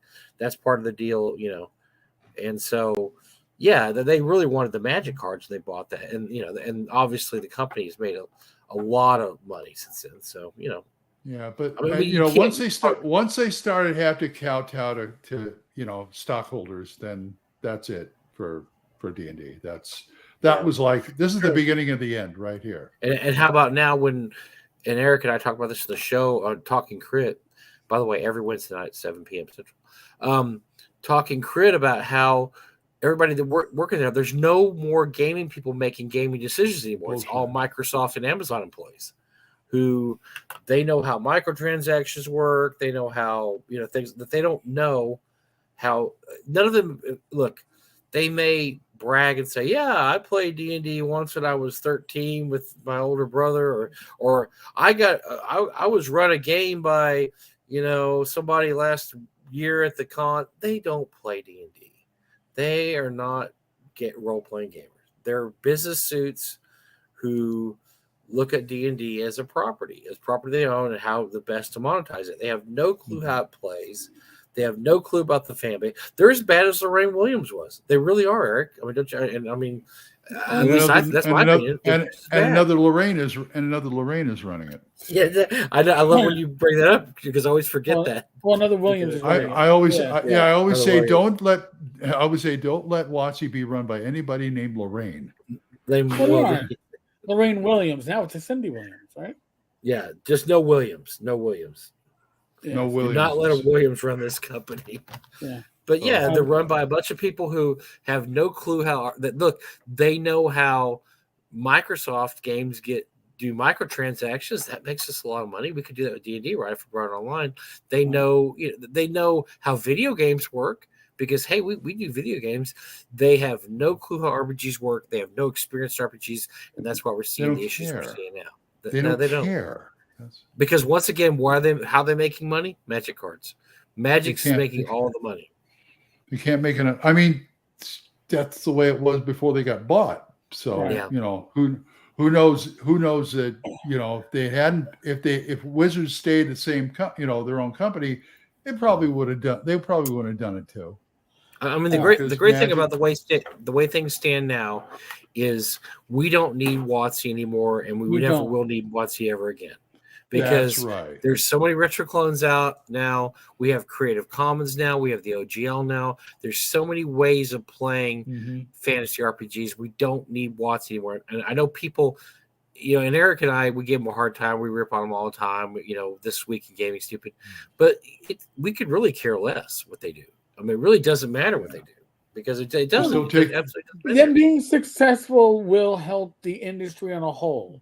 Mm-hmm. Just don't take OGL. Retarded will cause the industry to retract on a whole. But I think their success is more beneficial than their failure. And I'm going to address what Elle says here real quick. Everyone claims OSC is basic, but nobody will side by side review OSC and any version of basic. Why? I haven't seen anybody asking for it, and I never played basic in my day. I started with AD&D, so I'm not going to be sitting back and wasting my time doing a side-by-side comparison. I like OSC. It certainly feels like the basic rules that I've read, but I never played basic. I don't think that anybody is, besides you, El, really is looking for this breakdown of the two. But if you think it's that important, do it. Well, okay, so let me give you my experience. For Frog Got Games, one of my assignments a year ago was to help write the monster book for Frog Got Games for OSC. We were doing an OSC monster book.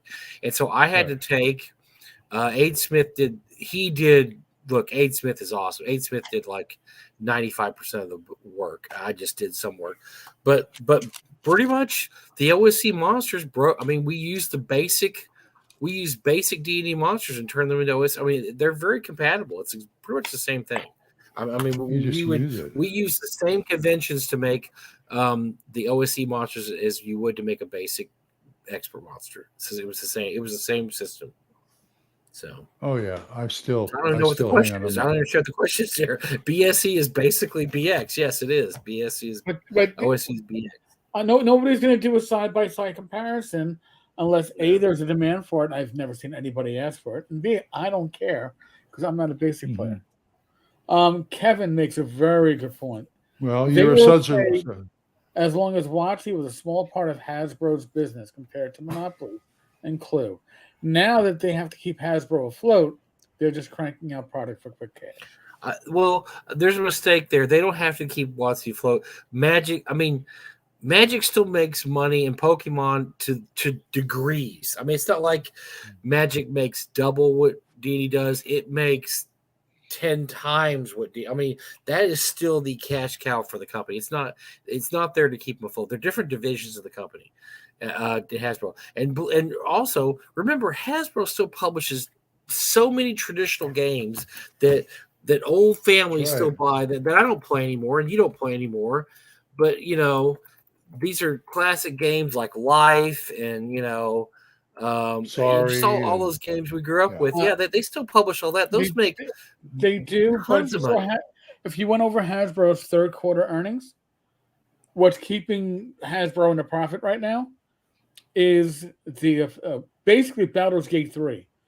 And this is where we got to step back from being tabletop gamers, where we define D&D as a tabletop game. Watchi does not define D&D as a tabletop game. Watchi defines D&D as $1 billion IP. And it's going to make that $1 billion not by tabletop publishing. It's going to make it by video games and games on your iPhone, movies, and virtual tabletop. Yeah. So, look, no matter how successful, they would have loved the D&D movie to be super successful. It wasn't technically. We all think it's a good movie, but technically, it basically broke even, sort of, kind of. But where it succeeded was it showed what the property is, and that might be one of the reasons why Baldur's Gate 3 is doing really great.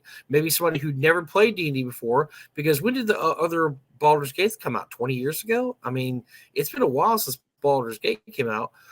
Well, maybe somebody that watched the D&D movie decided to go buy Baldur's Gate because, hey, the movie was cool. So it's an IP. As Eric says, it's an IP now. It doesn't necessarily have to make money, but it has to drive money making in other divisions. Right. It doesn't have to be the tabletop that we understand D&D to be. Yeah, making that money. They already planned that this virtual VTT with the 3D and all the that is going to be their next big get, and that's why with the OGL, when people started canceling their D&D Beyond subscriptions, they got into a panic mode because that was already money that they were planning on because you were already in the environment. Yeah, these people are leaving. They got panicky. Al, nobody's conning you. If you think that the OSR is conning you, you probably shouldn't be watching these videos. You shouldn't be watching. How are we conning? How's the OSR? I don't have to do those videos. I don't have to do the comparison. Why don't the conmen back up their claims? You know what? If you want a tinfoil hat, I can make one for you. But the OSR is whatever you want it to be. That's the great thing about the OSR. There's no, I always get a laugh, guys, when they go, "Who's OSR is just a." Yeah, who's the leader of the OSR? There's no leader of the OSR, and that's dumb to even suggest there's a leader of the OSR. That's the whole His name is Gary, and he's dead. There's no OSR leader. It's just he's reaching out to me on games.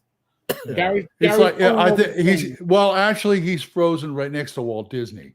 So, ooh, interesting. But no, there's no leader of the OSR. That's the great thing. You cannot control the OSR, which is the it was so hilarious when they said they were going to get rid of the OGL, because what happened the next day? Within 1 week, you had 1,000 gamers who all decided they're going to do another system, another rule set. I mean, it just took that long for them to basically say, "Boom, all right, we're ready. We've got our new rule set ready to roll." Oh, there are 5e alternatives that are already being put out. So if you don't want to play Watchi's 5e but still be in the environment of 5e, you're going to have your options, and that's something that Watchi didn't want. Remember, they wanted to lock shit down, and all they did was stir up the hornets. Honestly, well, remember one of the codicils they had. Remember the rules when they said if you made over $750,000, you're going to have to kick back money to them. Yeah. Remember how that went over like a lead balloon? And wow! And think about how much money they would have made this year. With Dome and Wood made 1.3, Shadow Dark made 1.3, Tales of the Valiant made 1.1. These are all games that may or may not have come out. Well, actually, Shadow Dark would have come out no matter what. Oh, but yeah, that they would have taken a piece. They wanted a piece of all that. They wanted pieces of all those games. So now something that we're not even addressing right now, but they also wanted part of that wonderful Matt Mercer money. Okay. Oh yeah.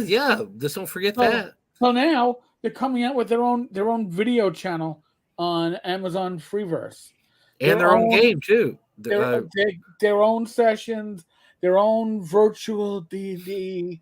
The script is going to be out there. You could probably find these scripts already somewhere on the dark web, so you can already see what the series are going to be about. What's your game called? Dragonheart? The Dragonheart or no, Heart? No, Daggerheart. Daggerheart. Daggerheart game. Daggerheart. Right, but no. Watchi has their own channels releasing in 2 weeks. Oh, right. I was just saying, yeah. And they just previewed 3 things: 2 of these faux RPG groups and 1 cooking show. God.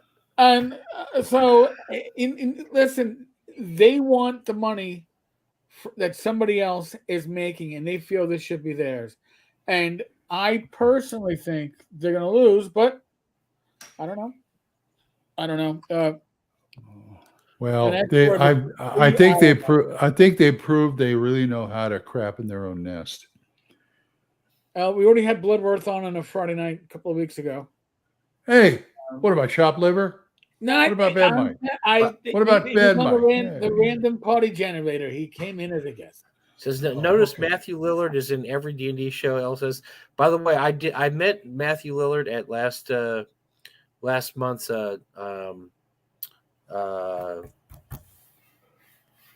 Game Hole convention. Super nice guy. I mean, I love him. I love his acting anyway. I love him in movies. He's great. And for most famously known for playing Shaggy in the Scooby-Doo movies, but he's been in a ton of stuff. He's been in a lot of stuff.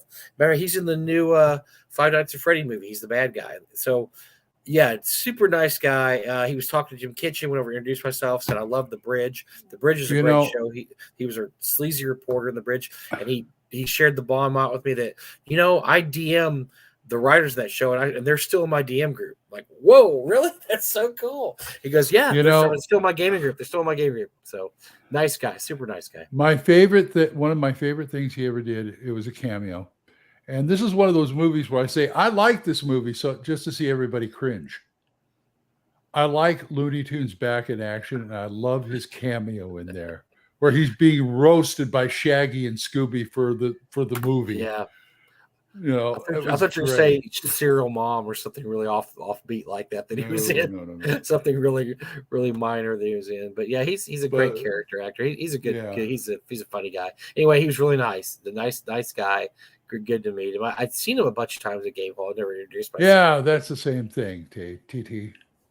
So yeah, he's and he's also a major backer of what's that company that puts out the really Beetle and Grimm. He's the guy behind Beetle and Grimm, and he also, really? as Elle says, he's doing his own whiskey now too. He has this Beetle and Grimm. He started Beetle and Grimm for D&D or therapy for his depression. Well, a lot of people are depressed. At least he did something positive with it. He didn't. So we're all insane, huh? Okay. He didn't Matthew Perry it in the hot tub. Whoa! I went there. Yes, I went there. But no, he's not a drug addict. Nothing to see here, folks. Nothing to see. One in a row for Mike. and apologies to Matthew Perry's family if they're listening, which are not. But no, he did something positive with his depression, and he had the money to do it. So he went out and said, "I love D&D. D&D makes me feel better. I'm going to do D&D," and I think that's cool, man. That's something cool he did. It Beetle and Grimm stuff is really good. It's really nice stuff. By the way, let's do a quick North Texas question. I always love those. I love these. The game sign up is active, isn't it? You can submit game sign up is active, and also not only is game sign up active, but as he pulls his calendar out svelte that you can't even tell. We are starting to. Oh, there's no January. What calendar doesn't have a January? Oh, goodness gracious! Here we go. We're also reminding people that our game day next year is January 26th, 27th, and it's going to be at the Westin. If you want to come by and play games, we're going to have board games, whatever everybody wants to do. We haven't had a sign up for that. Yes, it's going to be open gaming, and we're probably going to have some signups for that eventually too. So we have signups for now. The special guests will be revealed, or the special guest list will come out after LongCon this week, and then hopefully the special guests will start entering games too. So I'm telling you, don't sign up for games yet. Wait about 2 weeks, because you're going to want to see Mark Hunt. No, Mark Hunt. Mark is not. He's not a special guest this year. I'm afraid. I'm sorry. We'll get Mark in one of these years. We'll get you in one of these years too, Glenn. You deserve it too. I keep pushing for Mark because we need more gangbusters. We need more gangbusters. Well, we try to turn over 1/3 of our guests every year. It's always a tough decision because I love all these guys, and it's tough to tell them, like, look, you're not a special guest this year. This guy is. But we try to make room for new people, and so yeah, Mark will be on there eventually because he's a good dude, and he's a niche guy, but who cares? He's just a good dude. He really is. All right, one more thing, Mike, for you and me who are Blu-ray disc movie collectors. Between you and me. Okay. Yeah. Today started Barnes and Noble's semi-annual 50% off Criterion sale. Ooh, the Criterion collection. Yeah. Oh, I got to see what I need of that. Oh, there's some good stuff in that. Fortunately, I'm probably not going to do it because I don't see anything I want there. But I just wanted to drop that on you. Oh, by the way, did you get that second box I sent you? I did. Thank you so much. I have You're that welcome. sitting here, and I have more stuff that I have no time to watch. So I appreciate that. You got a copy of Back to the Future on Blu-ray now. There's some nice stuff in there. Yeah, thanks for that stuff. Thank you. I started getting, every time it's like I set it up on a separate shelf. Okay, for Mike, and then I get like 5 of them and I send them. Well, I love all that stuff. I don't know when I have time to watch most of them. That's my problem. Is that I'm like, well, I got to watch. Save it for your old age. When you Isn't there? when it's too hard to pick up dice and roll them, watch the movies.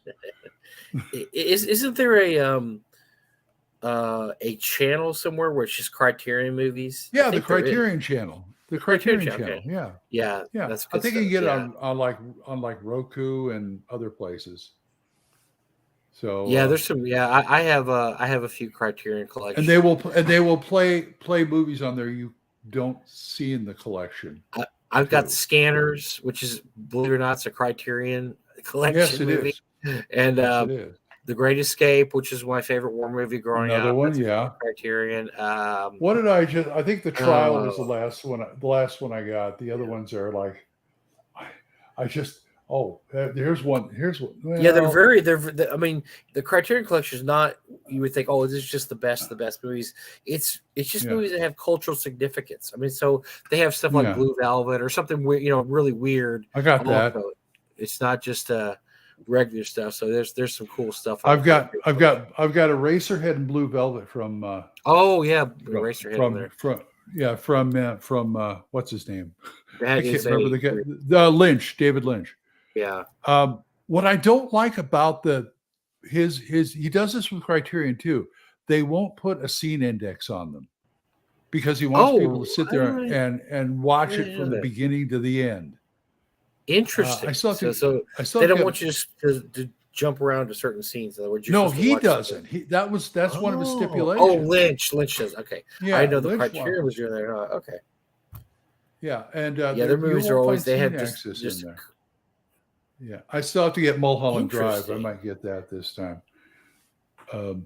But yeah, it's they're all culturally significant movies. It's just every type of movie, and you can't if you're a movie fan at all, you can't go wrong with picking up a Criterion Collection movie because it's going to be one of the best movies ever made. So it's kind of cool. It's worth the extra money.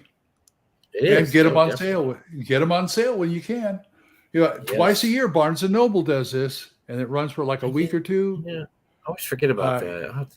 July and November, just in time for Christmas.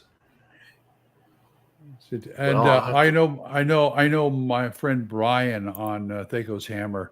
He really wants the Bruce Lee box that they have. Oh my gosh! Enter the Dragon, all the good stuff. Bruce Lee's greatest hits. Yeah. And now they're putting a Jackie Chan one out. Oh, Blood Simple. That's the other Criterion I have too, which is a great movie by the Coen brothers. Coen brothers. I'm a couple of them. Like I was waiting for them, like Chimes at Midnight and Baron Munchausen. Baron Munchausen is so much fun. It's one of my favorite Terry Gilliam films. One of my favorite Terry Gilliam films. That and Fear and Loathing in Las Vegas. People don't know how good they have it now. I remember when I was a kid, I got these movie books and it would talk about these great movies. And you had no venue to get these. I mean, you had to go to your local VHS store and hope that they had a copy of these really, obscure, weird movies that you heard so much about. And nowadays, you can just get anything you want. I mean, all you have to do is. There's a couple in Criterion that I saw on VHS originally that I rented from the library. Wow. See, my library did not rent out movies until probably the 80s. And so I didn't get to see a lot. Yeah, I didn't get to see a lot of. So we would just hunt them down. There was a few specialty. Well, I don't even know if they still have this anymore, Glenn. We had a specialty theater in the funky part of Dallas that would show like it would show double headers or double features every week, and they'd be like Once Upon a Time in the West and Red River. I know two crazy stuff. These are called revival theaters. Yeah, revival theaters. Two of them. Does anybody still do that? The New Art in Los Angeles and the Stanford in Palo Alto. Those are the only two I know that are left. Maybe one in San Jose. I'm not sure. But yeah, I used to go to those all the time. They do stuff like this a Three Stooges festival. And they would try to film with like. They'd try to pair like with like. Like you get like. Two weird movies at the Stanford.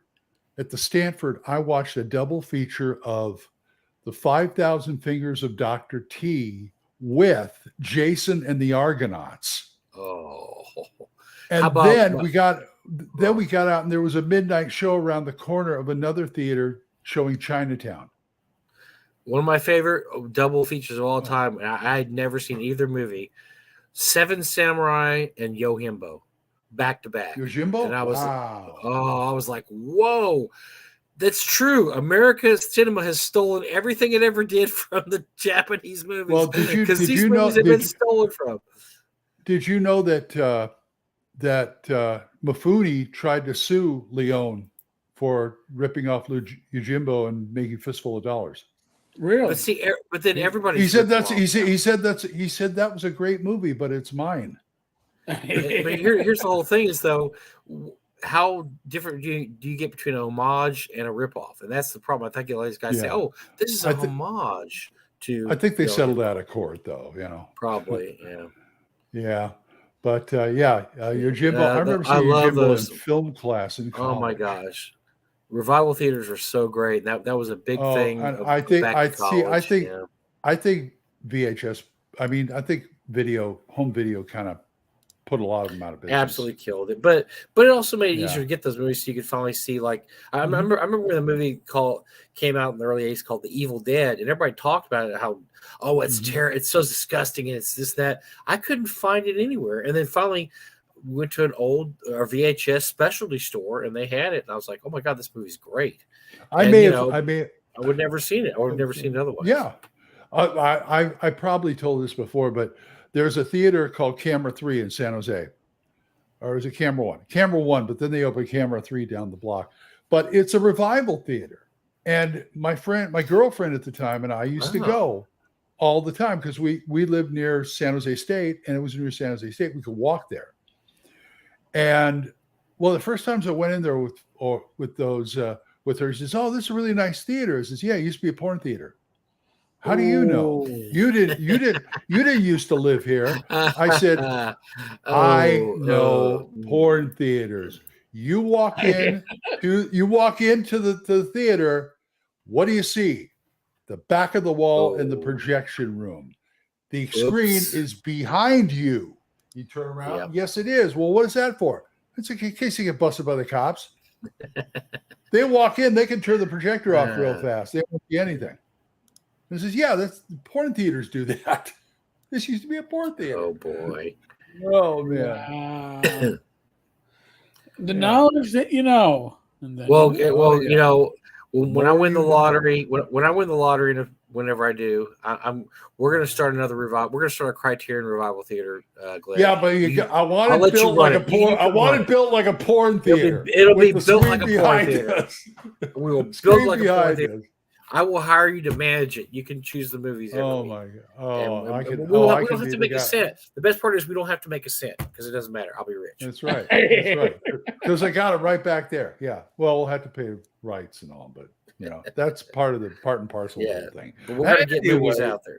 People are going to start seeing movies they haven't seen. What are we talking about? Role play? Yeah. Saturday night specials. I don't think you have any more of those. I might have a few laying here there. So Saturday night specials. That's back when Bill was really cheap and he would not commission different covers for everything.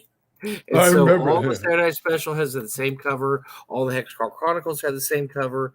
All the One Night Stands had the same cover. But yes, there was the One Night Stands. There was only 3, I believe, and that was Castle Baltimore's Dungeon, Ice Tower of the Salka, and I can't remember what the first one was. The floating mountain. But then Saturday Night Special, I believe, had 6 or 7. Now, if you're collecting Saturday Night Specials, one of them is hard to get the others, and that's Dread Sakharoth. And I think that's Saturday Night Special 3 or 4. And the reason being, Bill had an argument with James Boney, who wrote it, about how much money he was making on residuals or whatever. And Bill said, "Yeah, you can have it back." And so it was never reprinted. There's one print only of Dread Sakharoth because Bill said, "Yeah, you can have it back. I don't care. I don't want it." It didn't sell. So you had to sell a certain amount of Saturday Night Specials. And so it didn't sell enough. And anyway, it was a big argument. But then I can't remember all the names of those, but Spire of Iron and Crystal was reprinted as one of them. Death in Painted Canyons. I can't remember the rest of them, but I think there's 6 or 7 of them. They should all be pretty easy to find except for Dread Sakharoth. Wasn't there 3 series? There was Hexcrawl Chronicles, Saturday Night Special, and there was something else. And Hexcrawl was 7. One Night Stands. One Night Stands was the other one. One Night Stands. That's another one I'd like to get. I don't One think Night Stands. There's only 3. No, I might. Glenn, contact me after the show and let me know what you need. I may have some extras laying around here and there. Okay. Yeah. I'll just keep sending you. You have all the Hexcrawl Chronicles, and the reason I know you have all the Hexcrawl Chronicles is I sold them all to you. I know I didn't have a 7, but I found a 7 for you. You have that 7. That's the hardest one to find. It's the Golden Meadows, because that was one of the ones.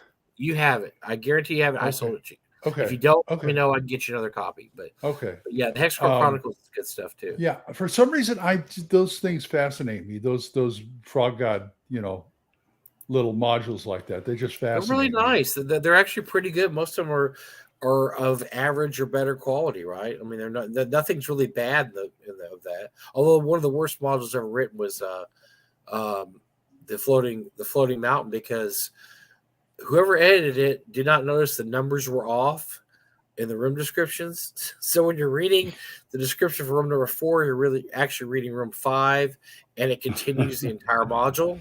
They're off by one every one, so it just makes it really difficult to understand what's going on in that one. So. It's something Eric can run.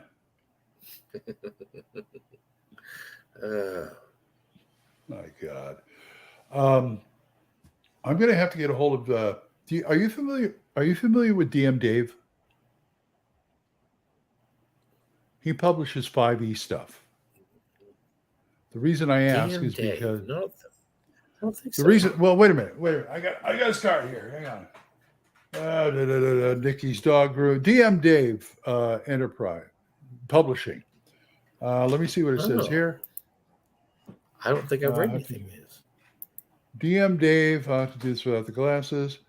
Oh, well, anyway, yeah. Well, maybe you can read. Maybe you can read the back of it. I don't know. Hold on, Glenn. Let me give you a solo. There you go. Dave Hamrick. Operations at dmdave.com. There we go. DM Dave Publishing. The reason I mentioned that is because he's the guy who just opened a new game store here. And he's a big OSR guy. But he publishes 5e because he says that's what pays the bills. Of course. And I just wanted to plug him on here and tell him maybe he can get hold of you or something like that. I think he was just a game hole, and he said he had a ball.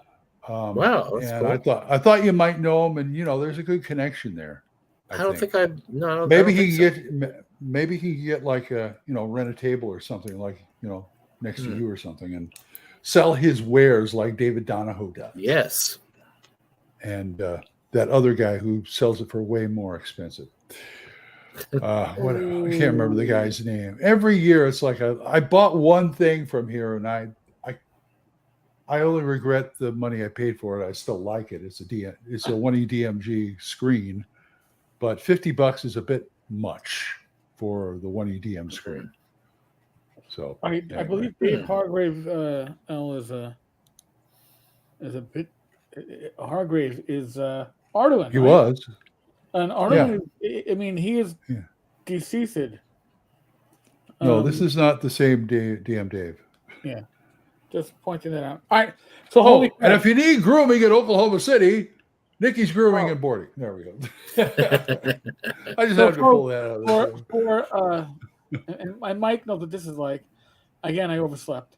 I napped and just went. Boy. I needed the wake-up call. That's happened to you a lot lately. I'm kind of worried about you. You seem to be needing your nice little nappy poo time. Well, I'm thinking my naps don't start until like 5:30, 6 o'clock.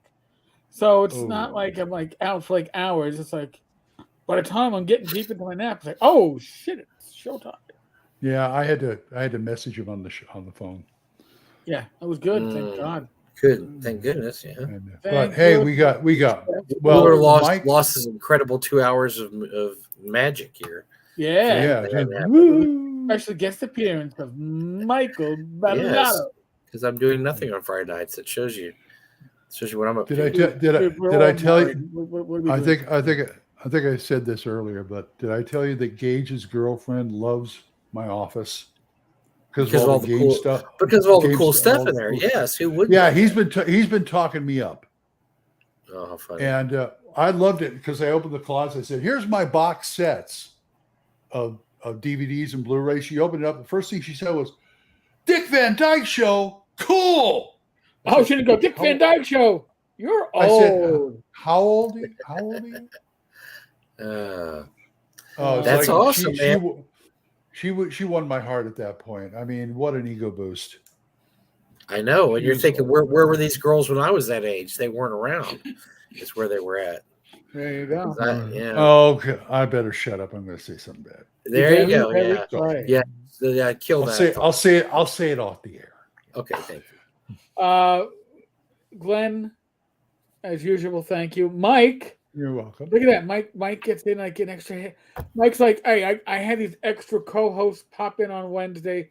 The least I could do is return a favor. Those guys stole our show Wednesday. We're sitting there and they're like, boom, hey, Eric, Mike, you get out of the way. We got a question to ask Alex. Yeah. We're like, okay. We got to talk to Alex. Yeah. Well, who was that one guy that was on here? And I hardly said anything for the 2 hours we were on. Yeah, it was because I couldn't think of anything to say. You guys were having a great conversation. Rob and then he asked me a question. I said something that's, oh, my mic's off. No wonder he did. No wonder you couldn't get away in edgewise. I was like, Glenn's being very quiet. Yeah. So, folks, huge thank you to everybody in our live studio audience and our live virtual audience. We really do appreciate it. Don't forget Thaco's Hammer and Radio Grognard. So, you know the whole thing. Subscribe, like, comment, all that stuff. Something like that. Yeah. Mm-hmm. I hear we're on YouTube. we could be on the tubes of you. All right, folks. And Bad Mike is there to remind you that North Texas RPG Con is coming in June. Coming in June, but don't sign up for games yet. Wait for the list of special guests to be released because then they will register for games. Then that way you won't sign up for a game and go, oh, wait a second, I want to play Zeb Cook's game or Alan Hammock's game or whatever, and then you just have to, erase it. Just I'm wait. gonna try and get another Tulane. I'm gonna try and get another Tulanian game next year. It's been a while. Oh yeah, his stuff's good. Yeah. It's always good. See, Glenn, Elle's already saying you got to make a Wednesday appearance. He's welcome to pop on any Wednesday he wants to. I guess I'll just intrude sometime. Yes. And remember, Arduin, bloody Arduin. There's your. There you go, Mr. There you go, Mr. Emperor's Choice Hargrave, tabletop tap room guys. Oh yeah. Yes. Oh, Tammy, I love you. Be safe, be well. God bless. Roll those dice, roll them well. Tomorrow, Gamers Health, 8 p.m. this very channel. Hope to see you there.